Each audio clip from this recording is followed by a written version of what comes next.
Welcome to 1 TV special analysis. నేను BRK. దేశంలో సంచలనం రేపినటువంటి లిక్కర్ స్కామ్ కేసు గురించి చాలా వరకు తెలిసే ఉంటుంది. అయితే ఇప్పుడు ఆ కేసులో రౌస్ అవెన్యూ కోర్టు ఇచ్చినటువంటి ఒక తీర్పు అయితే దేశ రాజకీయాల్లో ఒక సంచలనమైనటువంటి వార్తగా మారింది.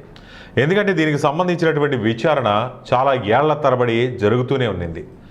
ఈ కేసులో చాలామంది కీలక నేతలు అరెస్ట్ అయ్యారు. అందులో కేజ్రీవాల్, కల్వకుంట్ల కవిత వీళ్ళందరూ కూడా అరెస్ట్ అయ్యారు.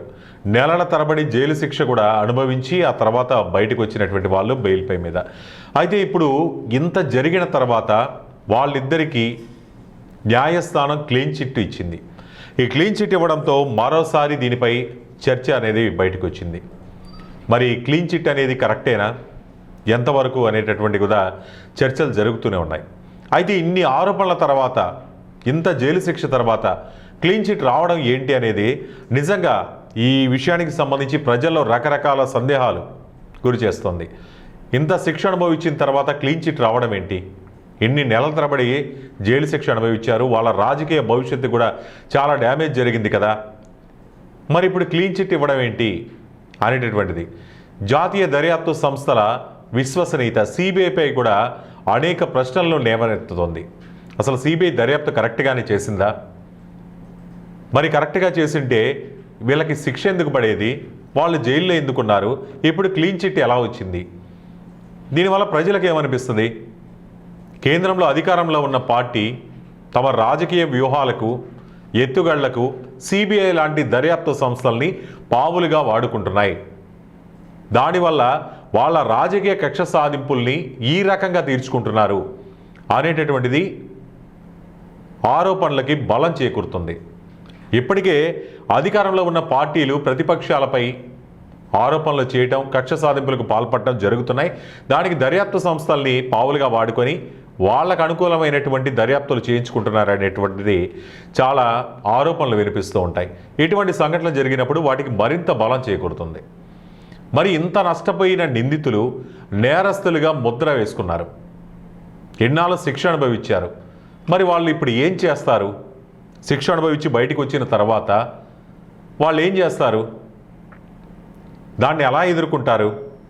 వాళ్ళకి జరిగినటువంటి డ్యామేజ్కి ఎవరు బాధ్యత వహిస్తారు?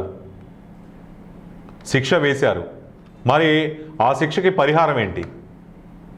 దర్యాప్తు సంస్థల్ని నిందించాలా, న్యాయస్థానాల్ని నిందించాలా, ఎవరిని అనేది? ఈ కేసుల్లో ఇప్పటికే నిందితులకు జరగాల్సిన నష్టం జరిగింది కాబట్టి విక్టిమ్ కార్డుతో ప్రజలకు వెళ్ళే అవకాశాలు కూడా ఉన్నాయి. అలాగే దర్యాప్తు సంస్థల మీద, అలాగే వీళ్ళు జైల్లో ఉన్నప్పుడు ఆరోపణలు చేసేటప్పుడు ఎంతోమంది అనుచిత వ్యాఖ్యలు చేశారు. మరి వాళ్ళ మీద, ఆ నేతల మీద పరువు నష్టం దాఖలు చేస్తారు అనేటటువంటిది అంచనాకు కూడా వస్తున్నారు. ఢిల్లీ, తెలంగాణ రాజకీయాలు అసలు ఈ కేసు ఎన్ని పెనుమార్పులకు కారణమైందనేది తెలుసు మనకి. ఢిల్లీ చూసుకున్నా కేజ్రీవాల్కి డ్యామేజ్ జరిగింది, వాళ్ళ పార్టీ ఆప్కి సంబంధించి. తెలంగాణ రాజకీయాల బీఆర్ఎస్కి కూడా ఆ పార్టీలు ఓటమి పాలవడానికి, విమర్శలు ఎదుర్కొనడానికి, వాళ్ళ అరెస్ట్ తర్వాత జరిగినటువంటి చాలా స్థానిక సంస్థల ఎన్నికలు కావచ్చు, వీటన్నిటిలో కూడా దీనికి సంబంధించినటువంటి ఆరోపణలు ఇవన్నీ కూడా చాలా కీలకమయ్యాయి, చాలా మార్పులు కారణమైంది. ఈ కేసు ఫలితంగానే రెండు రాష్ట్రాల్లో కూడా, అటు ఢిల్లీ కావచ్చు, ఇటు తెలంగాణ కావచ్చు, రెండు పార్టీలు కూడా అధికారాన్ని కూడా కోల్పోయినటువంటి పరిస్థితులు వచ్చాయనేది సత్యం. ఈ కేసును ముందు నుంచి ప్రజల్లోకి బలంగా తీసుకెళ్ళాయి ప్రతిపక్షాలు.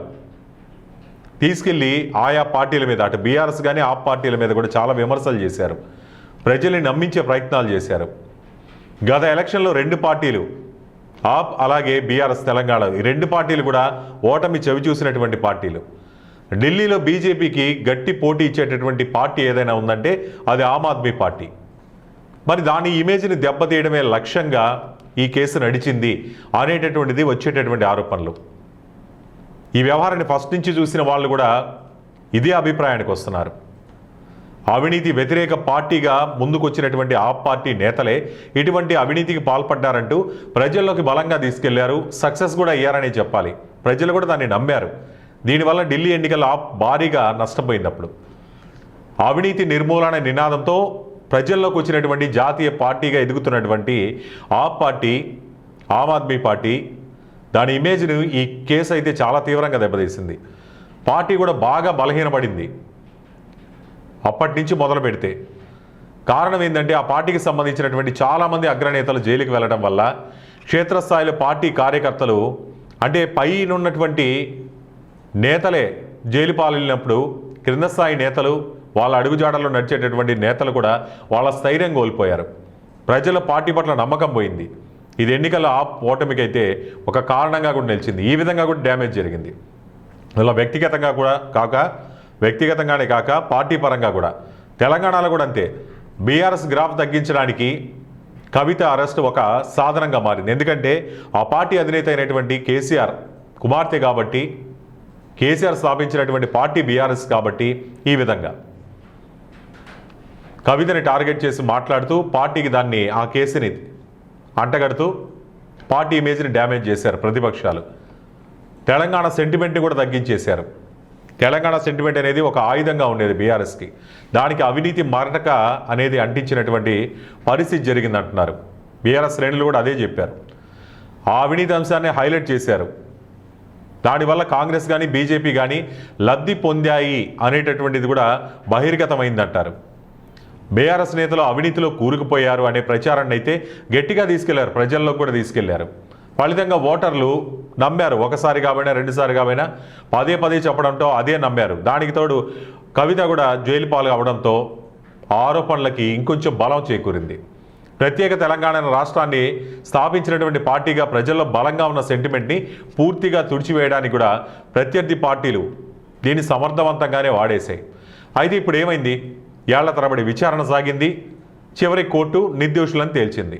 కానీ నిర్దోషులను తేల్చినా కానీ ఆ రెండు పార్టీలు కూడా అటు తెలంగాణలో అటు ఢిల్లీలో ఈ రెండు పార్టీలకు జరగాల్సినటువంటి డ్యామేజ్ మొత్తం జరిగిపోయింది. ఓటమి పాలయ్యారు. అప్రదిష్ట మూట కట్టుకున్నారు. రాజకీయ నష్టం జరిగింది. వాళ్ళు మానసికంగా కూడా చాలా వాళ్ళ మనోధైర్యాన్ని కోల్పోయినటువంటి పరిస్థితులు కల్పించారంటారు. జైలుకు వెళ్ళారంటే ఏదో తప్పు చేసే ఉంటారు కదా అనేటటువంటిది ఓటర్ల బలంగా నాటడంలో సఫలీకృతమయ్యే ప్రతిపక్షాలు. అయితే ఇప్పుడు క్లీన్ చిట్ లభించినప్పటికీ ఒక రాజకీయ నేత నెలల తరబడి జైల్లో ఉండడం వల్ల ప్రజల మనస్సులో ఆ నేతపై ఒక విధమైన సందేహం అయితే నాటుకుపోతూనే ఉంటుంది కదా రానున్న రోజుల్లో కూడా. కోర్టు నిర్దోషిగా తేల్చినా కానీ రాజకీయ ప్రత్యర్థులు కొన్ని సాంకేతిక కారణాల వల్ల తప్పించుకున్నారు అనేటటువంటిది ప్రతిపక్షాలు కూడా చెప్తారు కూడా. ఎందుకంటే కొన్ని నిర్దోషిగా తేల్చారు కాబట్టి ఇటువైపు నుంచి కూడా వాళ్ళ వైపు తప్పు పడకుండా కొన్ని సాంకేతిక కారణాలు దర్యాప్తు సంస్థలు మేనేజ్ చేశారు, దానివల్ల నిర్దేశులకు వచ్చారని చెప్తారు. అయితే ఈ తీర్పు బీఆర్ఎస్ పార్టీలకైతే ఒక కొత్త ఊపిరినిచ్చే అవకాశం అయితే ఉంది. ఎందుకంటే వాళ్ళు బయటకు వచ్చారు కాబట్టి ఇక్కడి నుంచి అయినా ప్రజల్లోకి మేము నిప్పు లాంటి వాళ్ళం కాబట్టి కోర్టు నిరూపించింది, మేము బయటకు వచ్చామని చెప్పే అవకాశం అయితే ఉంది. ప్రజల్లోకి వెళ్ళి సానుభూతి కూడా పొందే అవకాశం ఉంది. రానున్న ఎలక్షన్స్లో కూడా ఇదొక ప్లస్గా మార్చుకునే అవకాశం ఉంది. ఈ కేసులో భారీగా డ్యామేజ్ అయిన కాబడినటువంటి అధినేత అరవింద్ కేజ్రీవాల్, ఇటు తెలంగాణలో కవిత వెట్టింగ్ కార్డ్ అయితే ప్లే చేసే అవకాశం కూడా ఎక్కువ కనిపిస్తుంది. ప్రభుత్వం మమ్మల్ని కావాలని టార్గెట్ చేసింది, సాక్ష్యాలు లేకపోయినా జైల్లో పెట్టిందని ప్రజల్లోకి అయితే తీసుకెళ్లే ప్రయత్నాలు కూడా చేసే అవకాశాన్ని ప్రతిపక్షాలే వీళ్ళకి మరొక్కసారి కల్పించారు.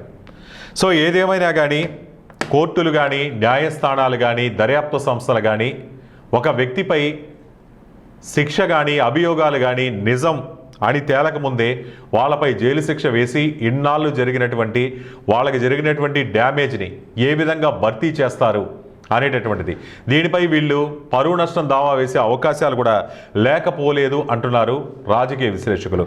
మరి చూడాలి రానున్న రోజుల్లో ఈ నిర్ణయం, ఈ తీర్పు అనేది ఎటువంటి రాజకీయ పరిణామాలకి దారి తీస్తుంది అనేది. సో ఈ అంశంపై మీ అభిప్రాయాలు కామెంట్ రూపంలో తెలియజేయండి. చూస్తూనే ఉండండి 1TV అనాలిసిస్.